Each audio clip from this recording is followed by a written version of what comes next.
Bom, pessoal, então, bom dia a todos. Estamos aqui no nosso 10º encontro Teógrafos desse ano, que é o primeiro ano dessa iniciativa.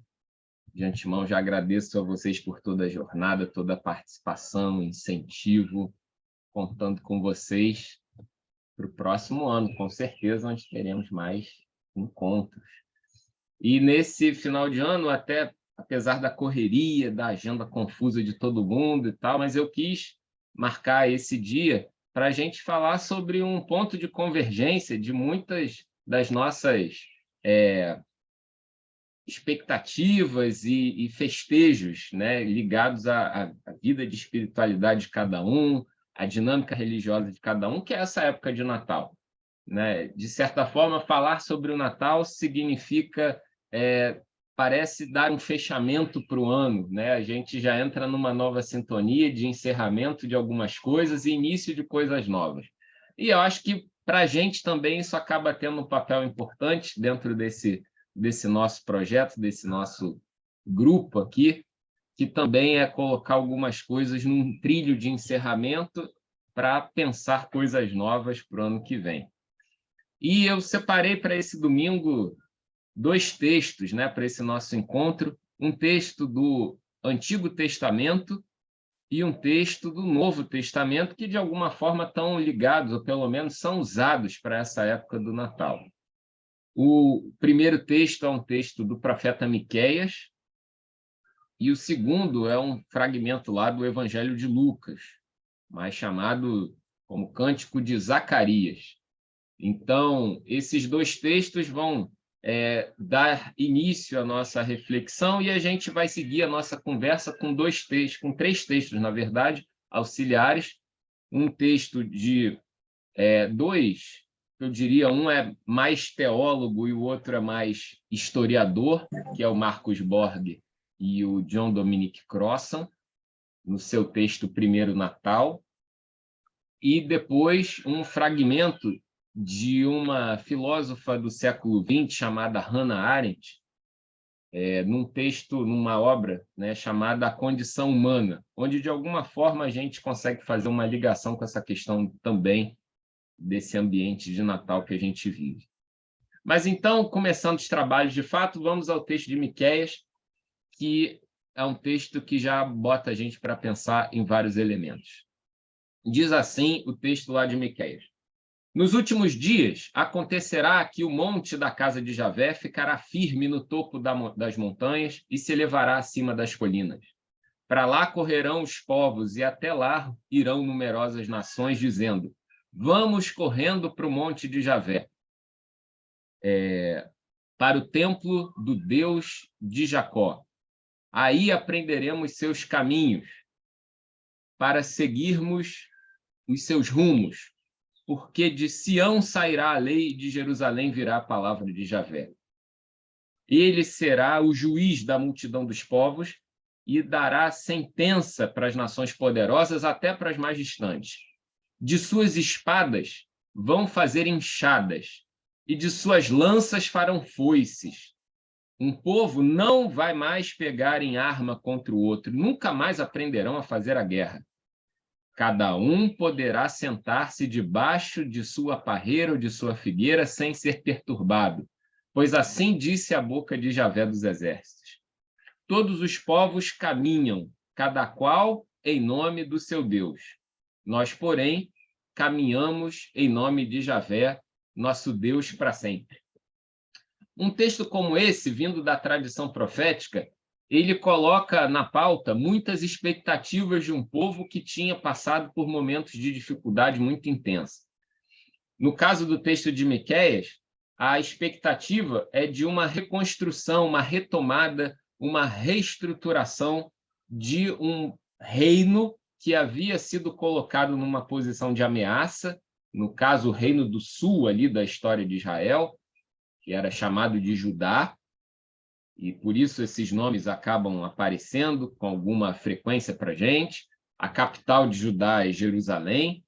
Então, a retomada é que, de alguma forma, Judá e Jerusalém alcançarão de novo uma posição de destaque no cenário internacional, e, para isso, né, será demandada uma ação divina, e nessa ação divina haverá um rei, e esse rei governará o povo e os povos que, de alguma forma, se submeterão a esse governo de Judá. É uma expectativa dentro de um tempo onde a lógica do mundo funciona na base da guerra. Porém, pelo profeta de Miqueias, a gente tem algumas expectativas que surpreendem, como, por exemplo, a ideia de uma paz. Curiosamente, esse reino que se estabelece nessa expectativa desse texto coloca palavras muito fortes, como, por exemplo, ao dizer que das espadas vão fazer enxadas e das lanças farão foices, que um povo não vai mais pegar em armas contra outro e não vão mais aprender a fazer guerra. Curiosamente, o Deus imaginado para esse profeta Miqueias é um Javé dos exércitos. Mas esse Javé dos exércitos, apesar de toda a carga militar que ele porta, ele identifica com força a ideia de uma paz. As armas serão transformadas em instrumento de trabalho de vida, em enxadas, em foices. Aquilo que faz com que o sangue seja derramado sobre o solo fará, nesse governo, com que o solo passe a brotar alimento para todos. É uma mudança de perspectiva radical. Mas é bom a gente ficar alerta que no próprio texto bíblico, no mesmo Antigo Testamento, como, por exemplo, o profeta Joel, Joel não tinha uma expectativa tão clara de uma paz estabelecida dessa forma. Para Joel, ao contrário de Miqueias, se deposita muita expectativa na noção de uma guerra santa. Joel imagina que, após uma vitória final de Deus sobre os outros povos, numa espécie de luta do bem contra o mal, esse governo de paz vai ser estabelecido de alguma maneira, ao ponto de Joel dizer exatamente o contrário do que Miqueias está dizendo. De suas enxadas farão espadas e de suas foices farão lanças. Olha que curioso, né? De um lado, o texto bíblico dá uma versão pacífica e de vida, e num outro texto, num bloco muito similar, a versão bastante violenta das mesmas ideias, né? Então, é bom a gente ficar alerta com relação a esse conteúdo. E esse texto de Miqueias, ele acaba tendo uma relação com a forma das expectativas de um novo mundo se manifestarem a partir desse evento chamado Jesus Cristo. Jesus Cristo ele apresenta um modelo de vida no mundo que se alinha a essa expectativa de Miqueias, das espadas fazer enxadas e das lanças fazer foices, ou seja, algo que vai valorizar a vida, vai valorizar a abundância, a alimentação, a paz entre as pessoas, ao invés da manutenção desse clima de guerra. A gente poderia dizer que, se em torno da figura de Jesus, que nessa época de Natal se vincula tantas imagens como, por exemplo, a imagem de um rei, né, de um governante, até as músicas de Natal exaltam essa ideia.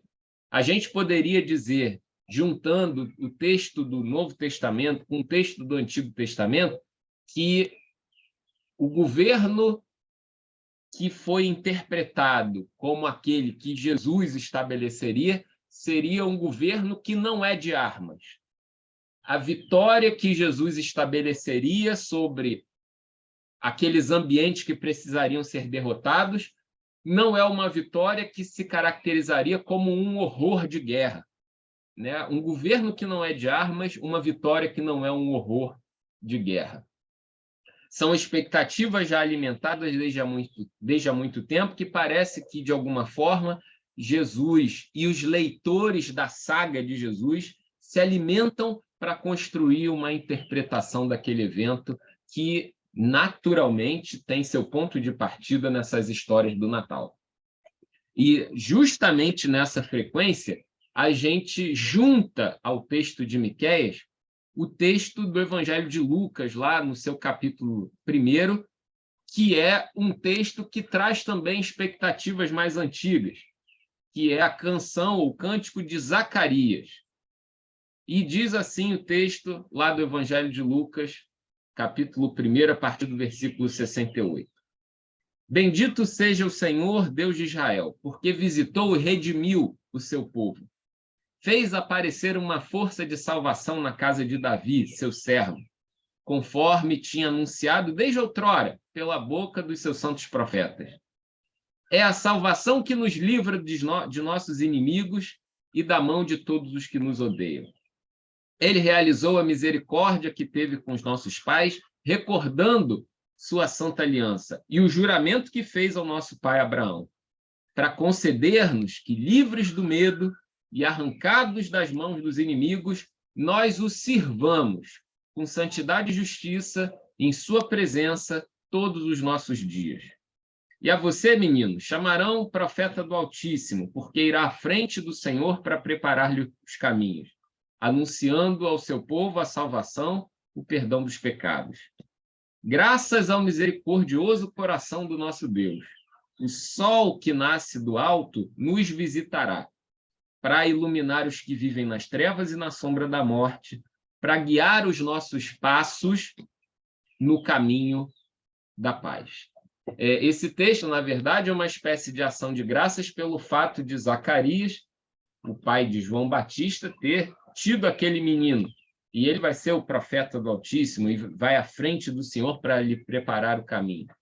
Mas a gente vê já nesse texto uma dinâmica, um conjunto de expectativas também que desvinculam esse novo governo, essa força de salvação que aparece na casa de Davi, essa liberdade diante dos inimigos, ela desvincula todas essas ideias de uma ideia de guerra, de pancadaria, de sangue rolando, de vitória pela força. A gente vê, apesar de aparecerem algumas palavras fortes, como arrancar, livrar e tudo mais, mas a gente vê a disposição de servir com santidade e justiça, e esse serviço em santidade e justiça se traduz em trilhar um caminho da paz. Trilhar um caminho da paz acaba sendo um desafio para todo aquele que mergulha de alguma maneira nessa dinâmica do Natal, de Jesus dos Evangelhos. A gente não pode perder essa dinâmica porque paz é uma palavra fundamental, principalmente nesse jogo de símbolos e ideias associados ao cristianismo. Paz é uma palavra de ordem. Nessa época do Natal, porém, paz é uma palavra que acaba servindo quase como um enfeite para muita coisa. Colocamos nos cartões de presente, nas bolas que enfeitam nossas árvores de Natal, nas faixas, nos dizeres. Desejamos paz em função de um ano que vai se inaugurar dentro em breve. Muito se deseja de paz. Mas o que, de fato, fazemos nessa nossa trilha, que precisa ser natalina todos os dias, trilhando existencialmente esse caminho da paz? Essa é uma pergunta que a gente precisa se colocar. O que nós fazemos no nosso dia a dia para que essa paz, a partir de nós, como aqueles que vivem uma vida de espiritualidade, que, de alguma forma, se sente servo de uma justiça de fato para o mundo, o que nós fazemos para trabalhar, para implantar, para efetivar essa paz no mundo que todas as vezes aparece nesse imaginário, nesses símbolos, nesse vocabulário cristão tão rico que o Natal tem. O texto de Lucas é um texto que aparece no final do século I, ali da era cristã. A gente está falando em algo por volta ali do ano 90 depois de Cristo. O povo judeu, cristão, que está em torno dessas histórias, já tinha sofrido maus bocados. como, por exemplo, a destruição de Jerusalém no ano 70, a perseguição contra os cristãos, por conta dos próprios judeus e do Império Romano naquela época. Os cristãos foram acusados de incêndios em cidades e tudo mais, porque era uma espécie de minoria naquele tempo, um gueto, o gueto dos cristãos, então era fácil colocar a culpa sobre eles, e, de alguma forma, havia uma expectativa de que uma paz fosse possível. Mas, nesses textos, como esse texto dos evangelhos, o próprio conjunto de textos dos profetas, essa paz não aparece como um mero milagre. Um certo dia seremos presenteados com uma paz. Não é isso que faz parte dessas expectativas do Natal. O evento do Natal, o evento do nascimento daquele menino, que é uma espécie de força de luz, força de paz e tudo mais, ele precisa ser considerado como um ponto de partida para a paz, que, de alguma maneira, nele haja inspiração suficiente para que a paz passe a brotar dos nossos braços, como força de trabalho. Se fosse o contrário, a paz como milagre, a gente entraria numa dinâmica distinta, que é a dinâmica apocalíptica, onde não se deposita nenhuma esperança sobre a realidade em que vivemos, e essa realidade vai precisar ser reinaugurada por força de um milagre operado por Deus. Não é esse o ponto da mensagem dos evangelhos e dos antigos profetas. A paz, ela surge como resultado de um trabalho esse executado por nós, trabalho esse que tem por modelo e por inspiração o Jesus que trabalha, o Jesus que nasce e que no seu nascimento se anuncia a possibilidade de um tempo de paz. Isso é o que precisa fazer parte desse ambiente de Natal, para que não seja apenas uma festa entre outras festas, um feriado entre outros feriados, uma comemoração entre outras comemorações. Para o cristão, o Natal, assim como a Páscoa, são pontos cruciais nessa história, de retomada de uma vocação, de alinhamento de percurso, de retomada de algum tipo de compromisso, se é que a gente pode falar assim. Essas festas vão dizer naturalmente muito mais para o cristão do que para qualquer outro. Então, a gente precisa pensar essa dinâmica e até propagar essa dinâmica para aqueles que não conseguem compreender o jogo de símbolos que está sendo construído nesse imaginário tão rico que são as cenas do Natal. Por isso, né, por conta dessas cenas, que a gente vai encontrar os comentários dos textos de apoio.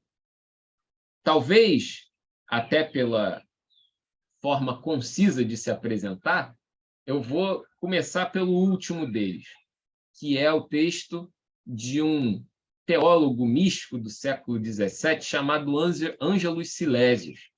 Ele começa sua vida, lá em 1600 e pouco, como um luterano e que, fruto da sua perspectiva de espiritualidade, ele acaba não encontrando um ambiente muito receptivo no ambiente luterano e se converte à fé católica.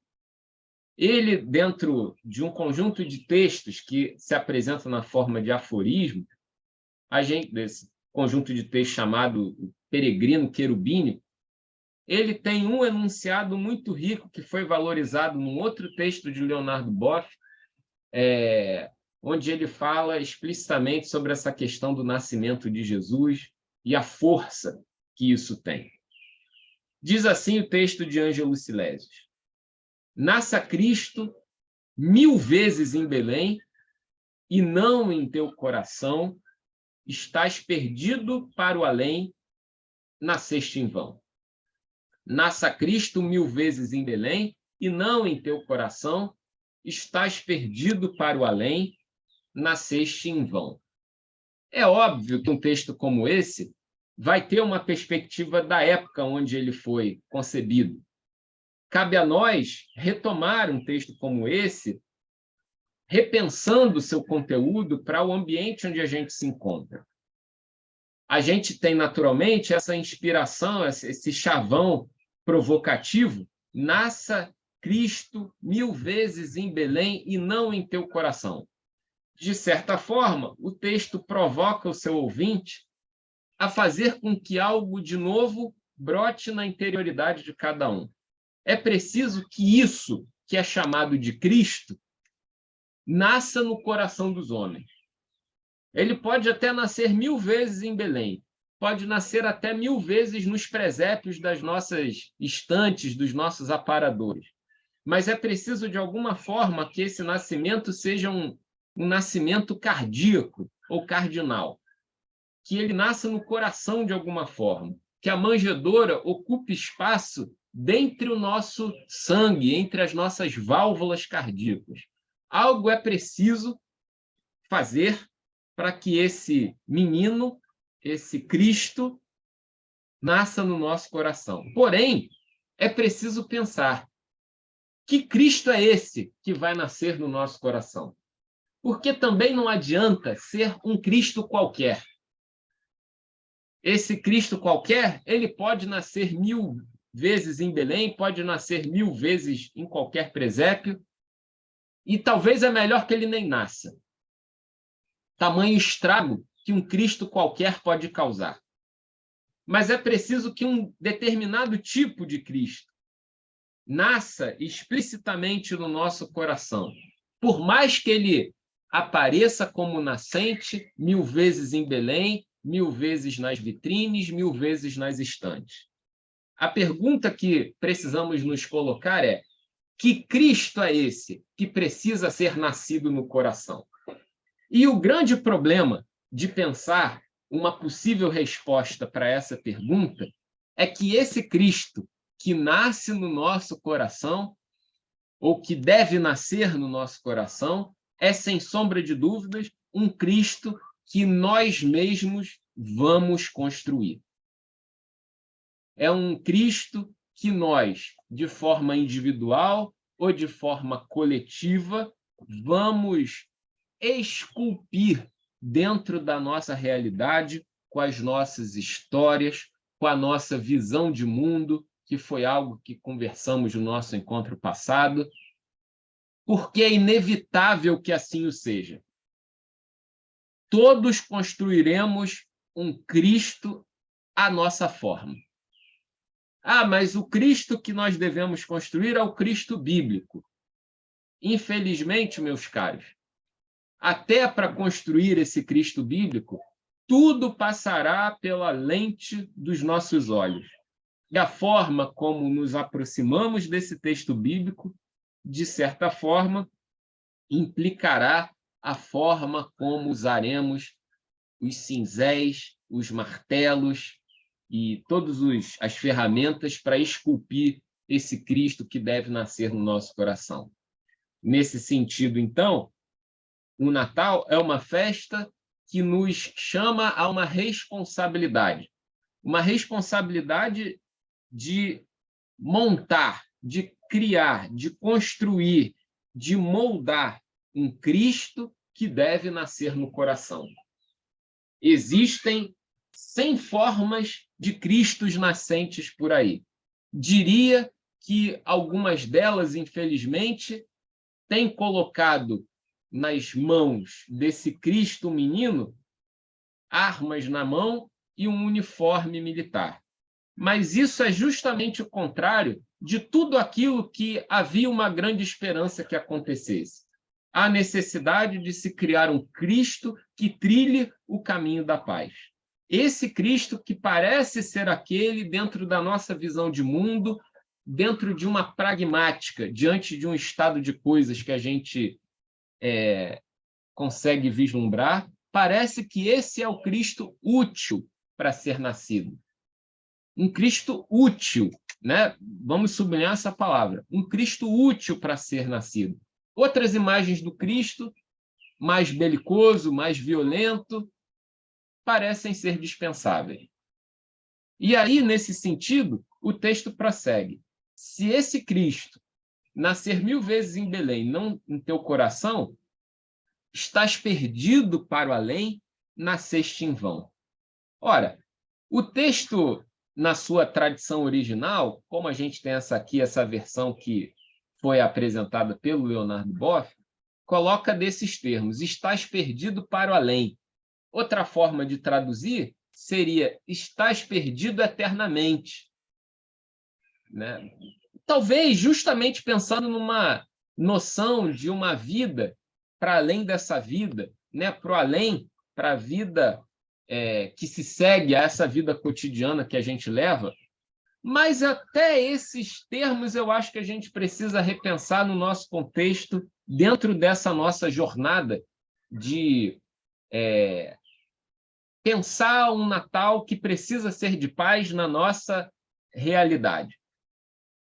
Estar perdido para o além.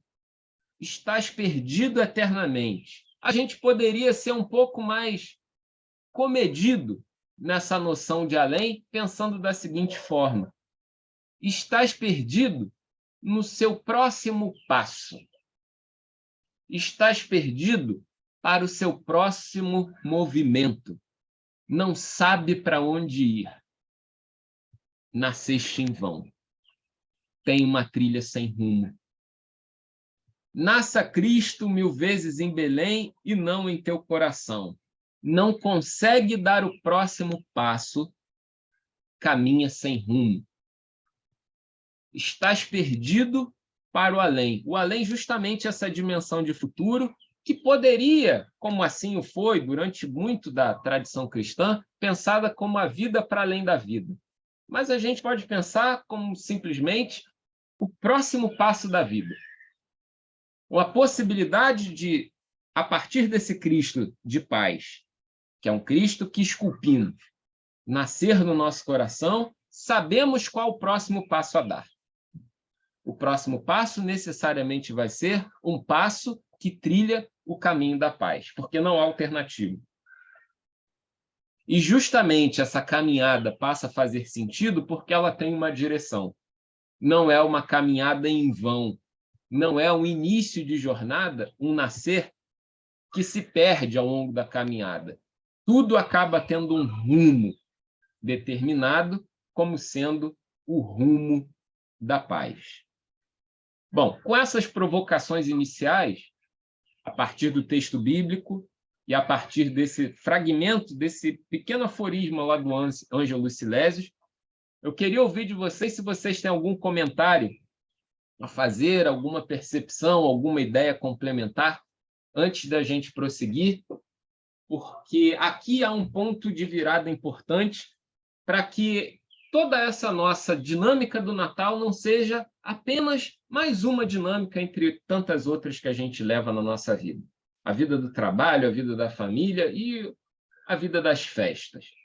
Para o cristão, o Natal e também a Páscoa, assim seria, não podem ser considerados apenas uma mera festa. É preciso que neles haja a retomada ou a reafirmação de alguma coisa, como um ciclo da vida que se reinaugura a cada ano. No Natal e na Páscoa, a gente tem a possibilidade didática de relembrar alguma coisa, de nos comprometermos com alguma coisa, falando assim, aqueles que são cristãos. Vocês diriam alguma coisa desse texto, algum complemento, alguma perspectiva adicional a partir dessas provocações?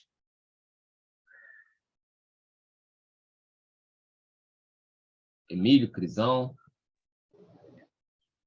Laura, Já, diga aí, Laura, diga aí. eu não sei o que eu fiz aqui, em que eu esbarrei, que o meu focinho sumiu.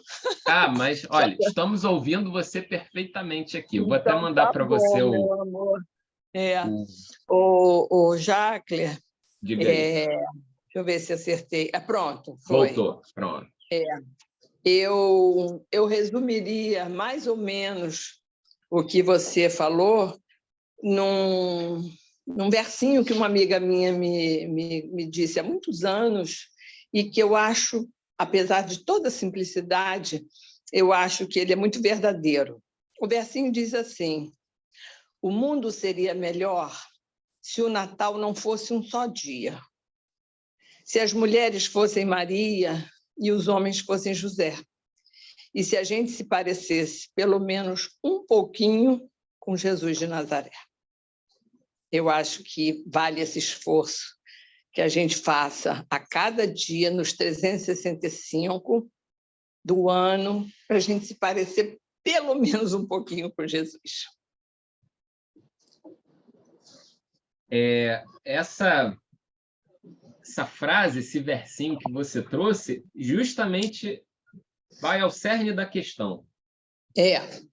Porque a gente tem a possibilidade de nos colocar diante de uma outra forma de pensar, seja aquela de Maria, seja aquela de José, seja aquela de Jesus de Nazaré, aproveitando a rima, como podendo pensar ou como podendo viver de uma forma outra, diferente daquela forma de vida que somos arrastados pelas ondas do dia a dia a viver. Né? É inevitável. O dia a dia nos leva a viver uma forma de vida. Uma forma violenta, uma forma ingrata, uma forma corrida, porque é assim o dia a dia. Mas, de alguma forma, precisamos de estímulos, de motivações, porque, didaticamente, os alunos esquecem a matéria, vamos chamar assim. A gente precisa retomar esse conteúdo em todo o tempo, para que a gente encontre de novo o rumo, ou pelo menos uma possibilidade outra de conduzir a nossa vida. Esses versinhos que você trouxe são fundamentais. A figura de José, em especial, é uma que me chama muita atenção, porque José é aquele que coloca, sem sombra de dúvidas, o coração acima da justiça. José tinha absolutamente todos os argumentos na mão para conduzir sua esposa, Maria, a uma forma de condenação por um ato que foi uma história completamente mal contada. Olha, eu estou grávida aí do Espírito Santo. Ah, que história é essa? Acha que engana quem? E José, de alguma forma, acolhe essa expectativa dentro da sua justiça de vida transbordante e assume a mulher, assume a paternidade. De fato, ele é uma figura que precisa ser considerada de forma muito especial e não secundária nessa história do Natal. A gente vê muito essa questão. Maria, sem sombra de dúvidas, tem seu papel, mas José ele coloca, antes mesmo do Jesus maduro, antes mesmo do Jesus homem, como uma antecipação de tudo aquilo que Jesus faria. A lei diz isso, porém, eu faço de outra forma. José é o cara que já corrompe a lei dentro da sua casa, nesse aspecto. Coloca o coração à frente da lei. E a gente tem ali uma cena que tudo poderia convergir para um apedrejamento de Maria. Traições, gravidezes fora do ambiente familiar e tudo mais, isso é pena de morte. E José deixa isso de lado, acolhe sua noiva, assume a paternidade e a mulher dali em diante. Né? Podemos assumir isso de alguma forma. Podemos, apesar de toda a cobrança de justiça, de toda aplicação dura de penas que a gente vê o tempo todo sendo irradiadas na TV, né? A TV nos coloca numa frequência de que é preciso pagar pelos crimes, é preciso ser duro nas punições e tudo mais. O Brasil é um país da impiedade, muitos vão dizer, né? Onde todo mundo pode fazer tudo e não dá em nada, em última instância. Mas vamos ver quem são aqueles que efetivamente sofrem o peso das penalidades. Qual é a cara daqueles que sofrem essa cobrança de justiça tão dura? Esses têm uma cara, esses têm um biotipo especial. Não é qualquer, não é uma justiça que se coloca como dura para todos, ela se coloca como dura para alguns. Será que nesse ambiente não é preciso, de alguma maneira, resgatar essa dimensão cardíaca da justiça em favor, ou no lugar, melhor dizendo, de uma justiça que é simplesmente um jogo de balança, um jogo de comércio, que é o lugar onde a balança se estabelece?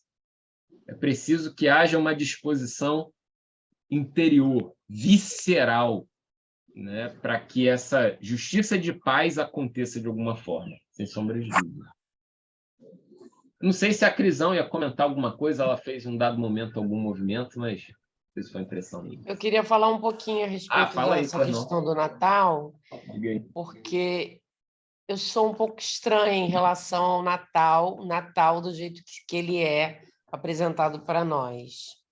Eu acho que, na verdade, a gente tem que ressignificar a vida para viver alguns natais. Porque eu fico tão, assim, vou dizer chateada, acho que é chateada mesmo, com tantas confraternizações que a gente é convidado, às vezes a gente é obrigado a participar em finais de ano. Eu entendo que confraternizar, para mim, no meu entender, devia ser o ano inteiro. Aquele momento que você vive com as pessoas que você gosta, aquilo sim é uma confraternização, porque aquilo é uma coisa que acontece porque você quer que aconteça. Já no Natal, parece que a gente é obrigado até aquele momento. E eu fico muito desconfortável com o Natal, sinceramente. A minha filha acha que eu não sou nem desse planeta, porque, para mim, é um dia como outro qualquer. E eu fico muito indignada de ver a corrida das pessoas a lojas, ao desespero por fazer tantas comidas. Eu fico passando mal com isso. Eu acho que isso não tem sentido nenhum. E eu penso assim, eu acho que eu sou um extraterrestre. Crisão, vamos lembrar também de mais uma cena do Natal, né?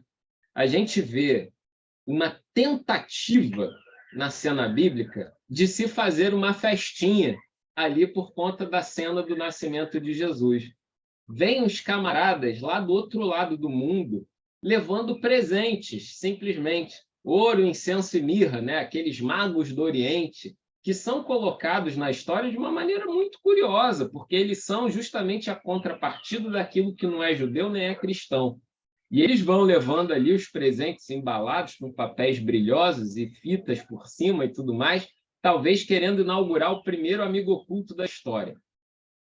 Porém, esses presentes se perdem completamente na cena. Eles levam ouro, incenso e mirra que não servem para absolutamente nada naquele ambiente.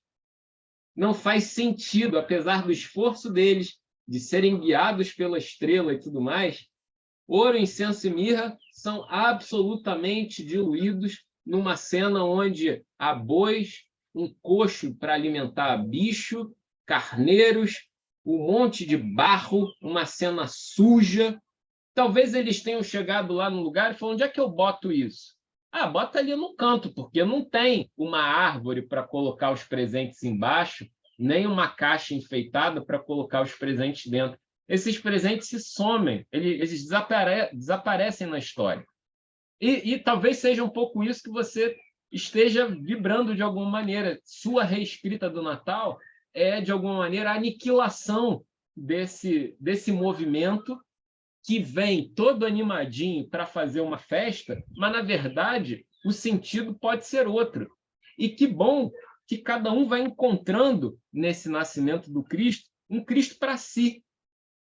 Assim como a gente tem lá na religião hindu uma divindade para cada indiano, a gente precisa fazer também, nesse Natal, um Jesus para cada um de nós.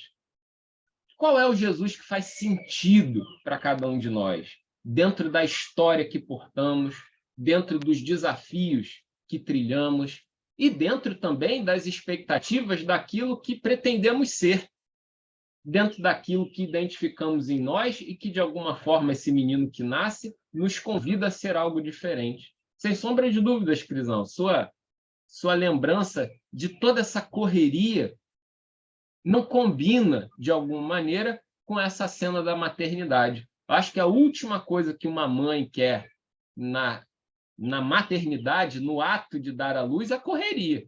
Ela quer paz, quer um momento de reclusão, de tranquilidade, de curtir a cria que nasceu, sem sombra de dúvida. Diga aí, Eliane. Oi, não, é só complementando, porque ela não está sozinha nessa colocação, não, eu também.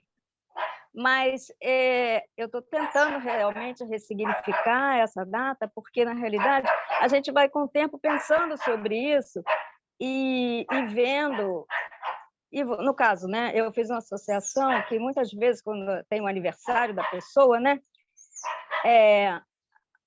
algumas pessoas falavam assim, agora você nasceu, você vai ter mais um ano de vida para pensar, ressignificar, construir algo.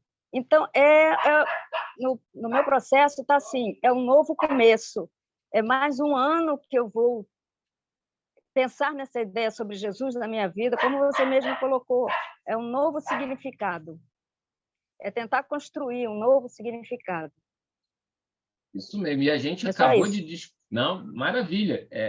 É engraçado, né? Embora a tradição judaico-cristã tenha tentado estabelecer uma visão sobre a história como uma história linear, que se desenvolve e tem um final num determinado ponto, a vida parece se apresentar para a gente como um ciclo. Então, por mais que haja uma forçação de barra para que a gente viva a vida, né, dessa dinâmica de espiritualidade judaico-cristã, a vida segue sua trilha linear, de início, meio e fim. Mas a vida no seu dia a dia parece que vai se dando em ciclos e a possibilidade de retomada é sempre possível, está sempre ali à disposição, né? De certa forma, a Eliane nos motiva a pensar também dessa maneira. Há um nascimento que se dá em todo ano.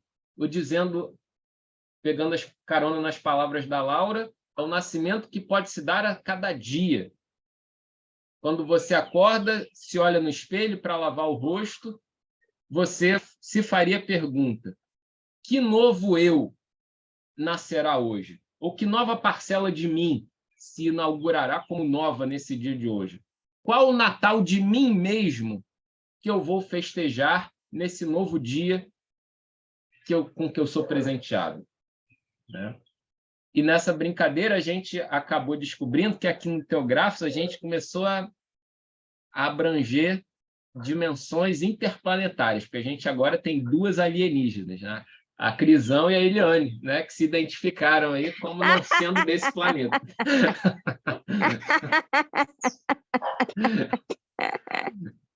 Jacqueline, na Diga real, aí. eu sou um ET, assim, usando as palavras da Crisão, da Vitória, eu sou um ET desde sempre. Eu nunca tive na minha vida, nunca tive, eu tenho 58 anos, e eu nunca tive na minha vida a concepção de Natal, essa que a vida nos induz, que as pessoas sempre tiveram e têm até hoje. Natal, para mim, não existe. Ano Novo, para mim, não existe.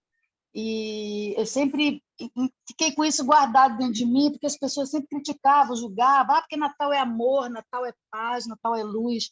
Cara, isso é todo dia, como você muito bem acabou de colocar.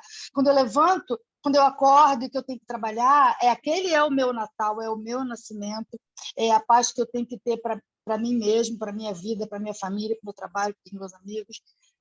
Então, assim, eu sou um ET desde sempre. Confraternizar, para mim, no Natal, estar entre amigos, mas sem esse conceito introjetado na nossa veia. Confraternizar, para mim, é ir à casa da Crisão e comer pão com quale. Confraternizar é estar falando besteira. Isso, para mim, é celebrar a vida, é celebrar o nosso Natal, a nossa existência, a nossa amizade, o nosso carinho. A gente olha ao redor, a gente olha nas esquinas, a gente vê tanta coisa sem Natal, né, o tempo todo, o ano inteiro.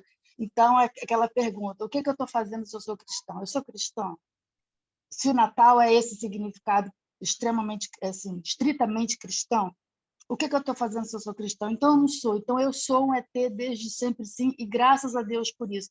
E você tem me instigado a pensar cada vez mais o quanto é legal ser ET, o quanto é legal ser carta fora do baralho, marginal, digamos assim.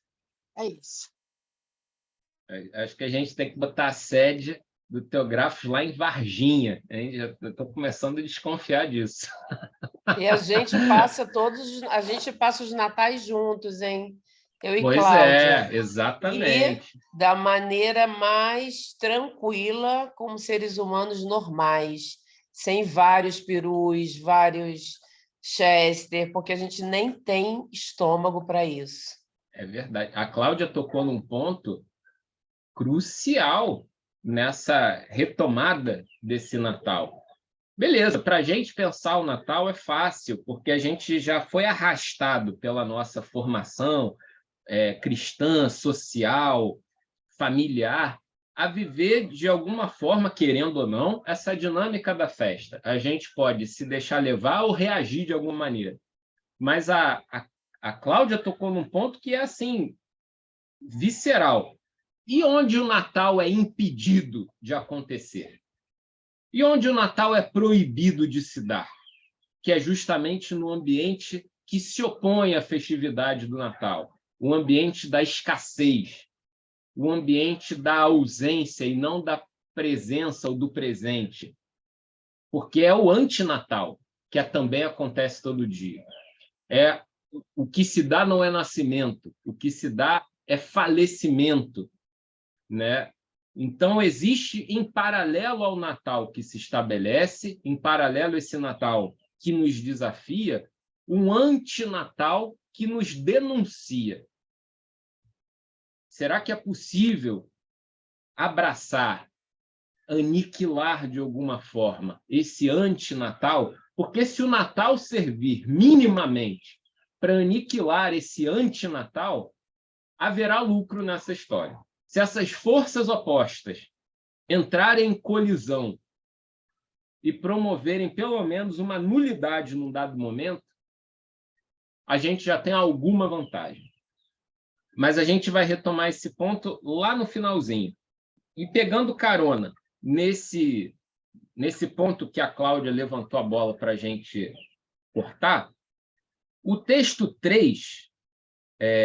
o texto 2 do Marcus Borg e do John Dominic Crossan é um texto que nos desafia o tempo todo a pensar o Natal não como uma mera festividade, mas pensar que necessariamente o Natal nos convida a uma interpretação política.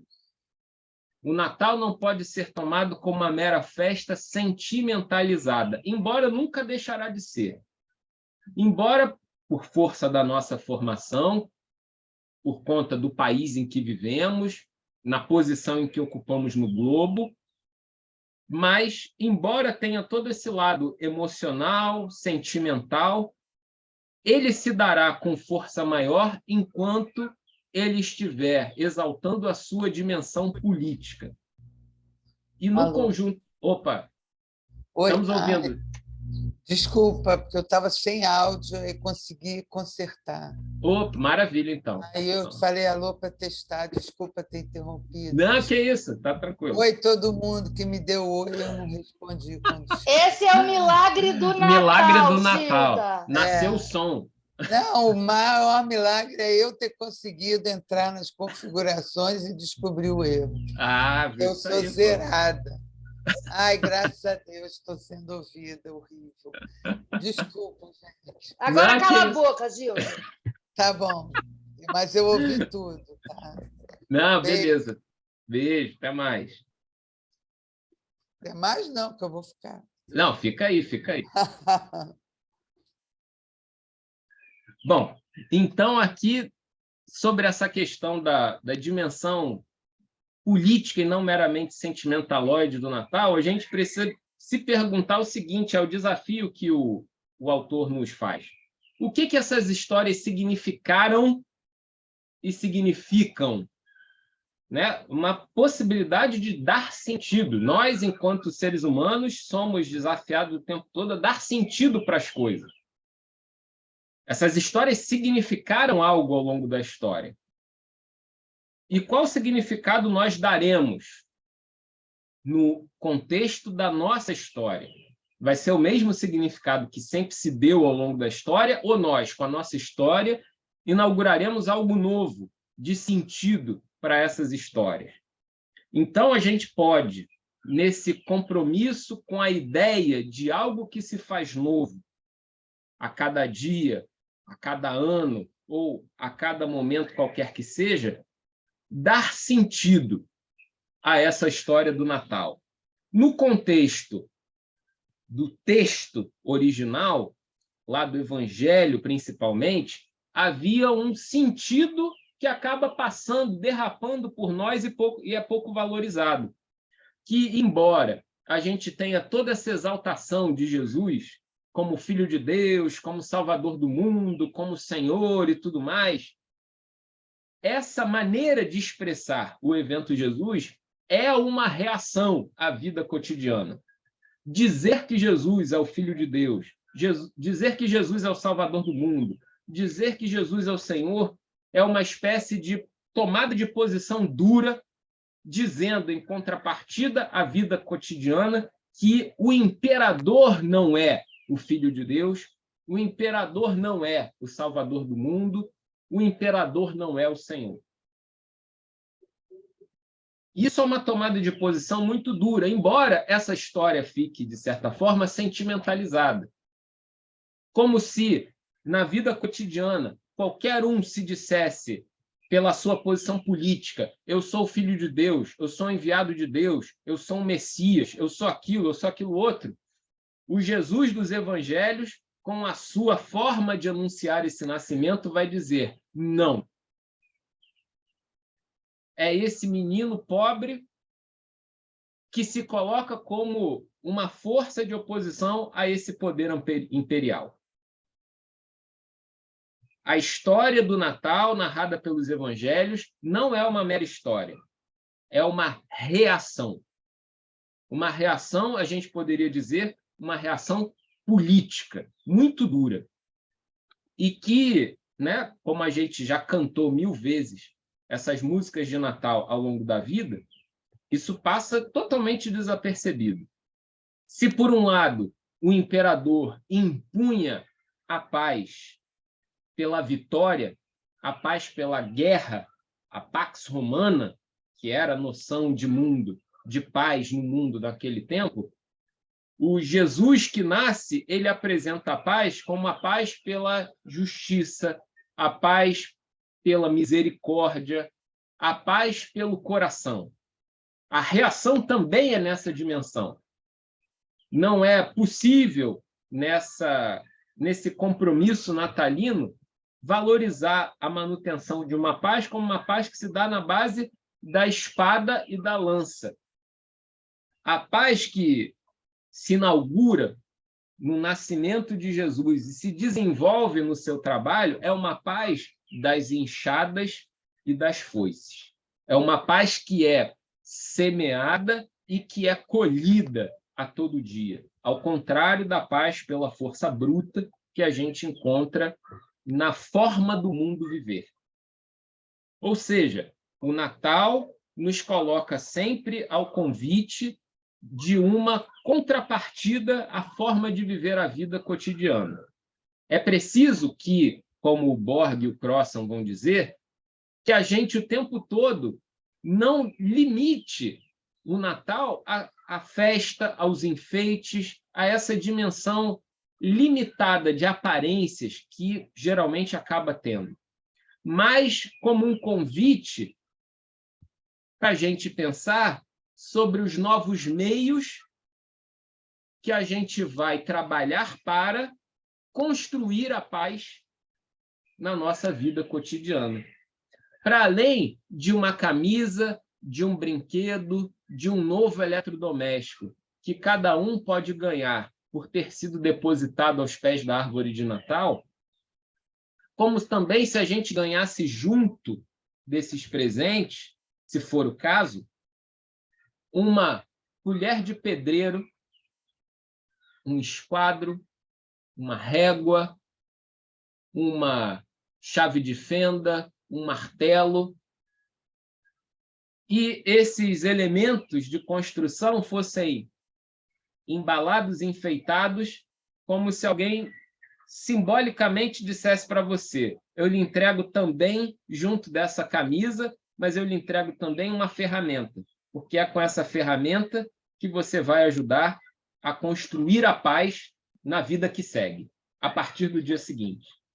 A ferramenta que pode ser uma mera caneta, pode ser um giz para o professor, pode ser um estetoscópio para o médico, cada um no seu ambiente, atuando como construtor da paz, vendo tudo que tem à sua disposição, o telefone que está à sua frente, a caneta, o computador, seja lá o que for, o seu veículo e tal, como uma ferramenta para a construção da paz.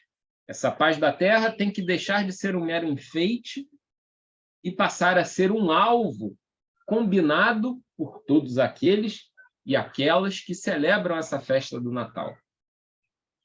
E, por fim, a gente roga o texto de uma filósofa judia chamada Hannah Arendt, que é, na história do século XX, uma das pessoas que a gente poderia dizer que é um gêniozinho, desde a sua juventude, estimulada a pensar bastante alto.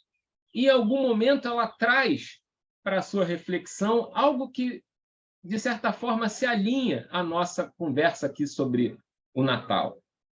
A Hannah Arendt vai dizer que, de novo, o mundo tem uma esfera, uma dinâmica própria, que acaba, em muito, funcionando na base do contrato.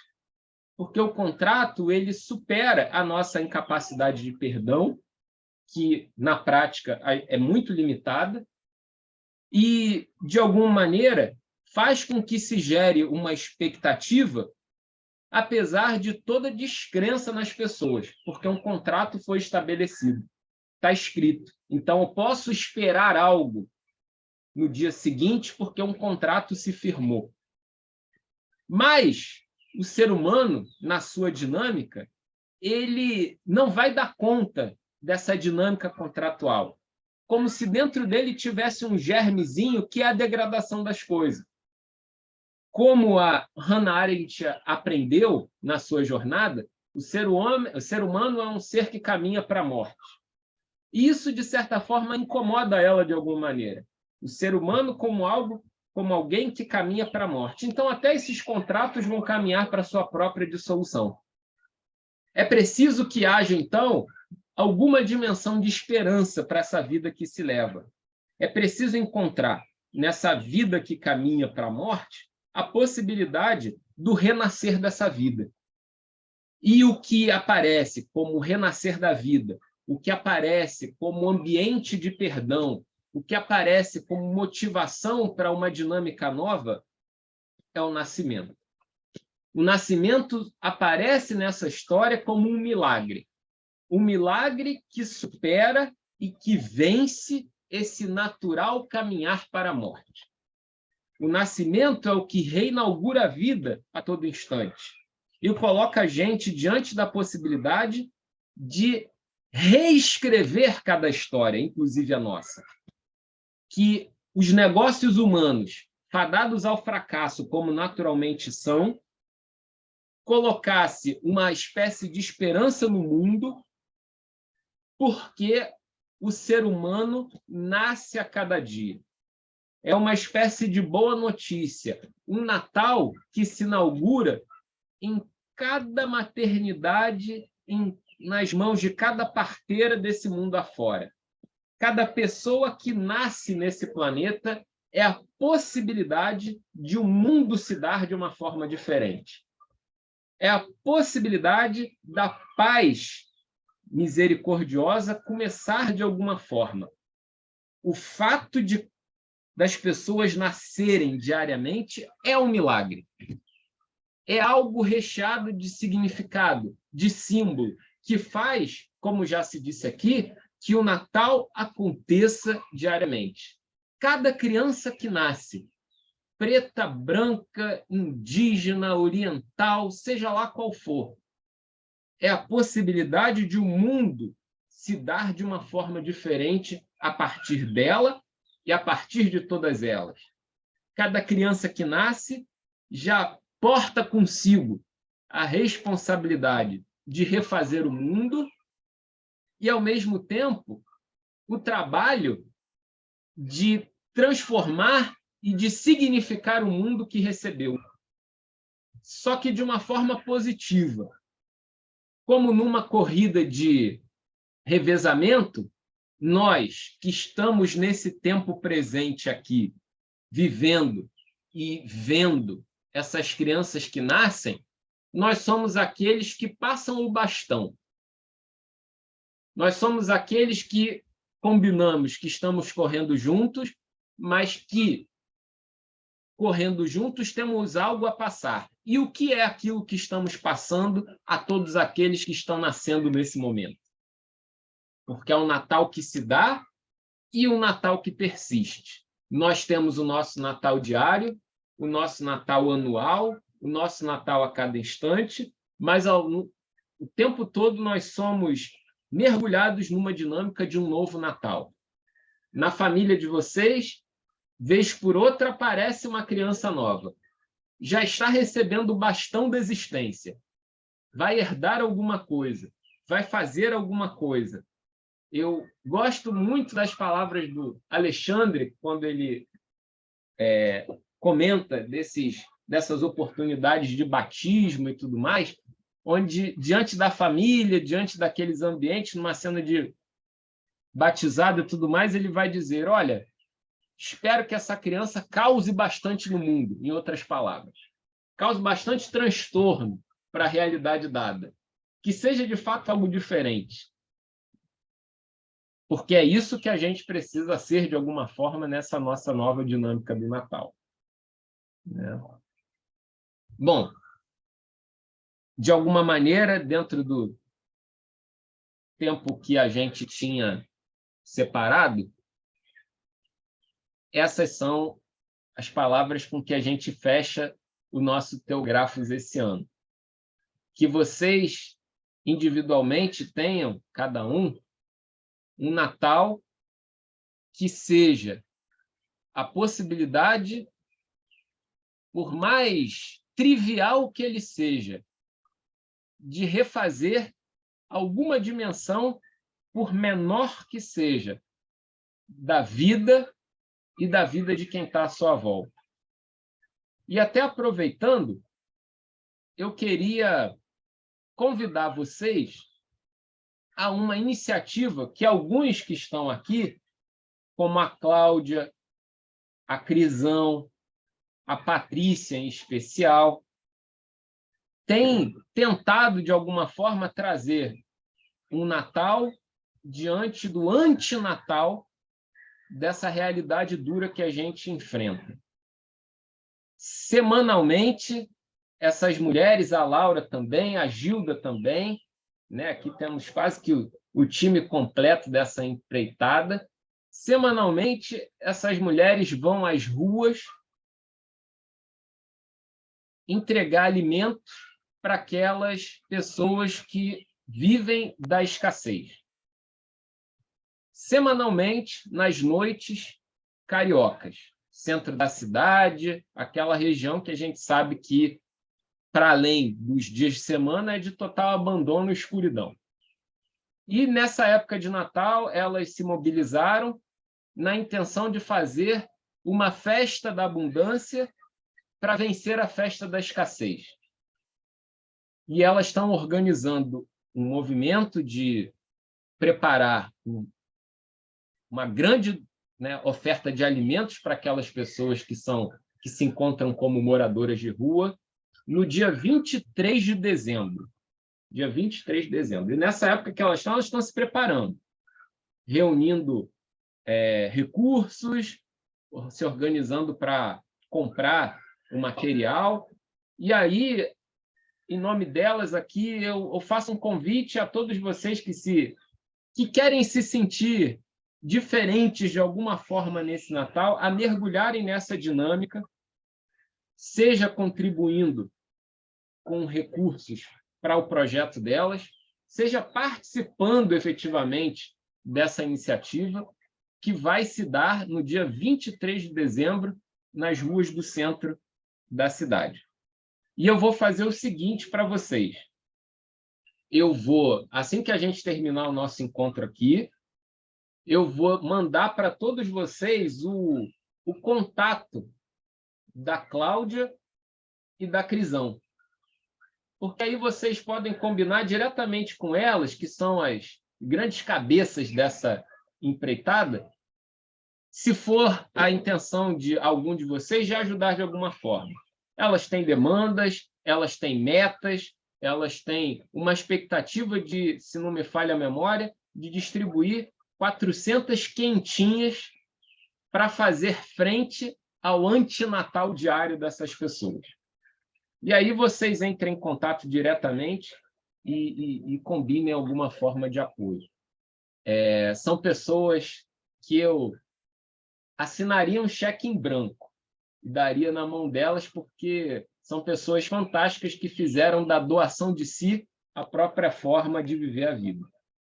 Então, com esse desafio, a gente encerra essa nossa 10ª edição aqui do Teógrafo, contando com vocês no ano que vem. A gente deve fazer umas fériasinhas aí, talvez retomar em março os nossos trabalhos, né? Aproveitar esse período aí de um calor excessivo, de carnaval, isso e tudo mais. A gente retoma lá em março, indo até dezembro de novo. Sabia que tinha Maldivas aí escondido na Maldivas. Pô, é mole, só faltava essa. Maldivas está o quê? Barra da Tijuca, pegando o antigo 234.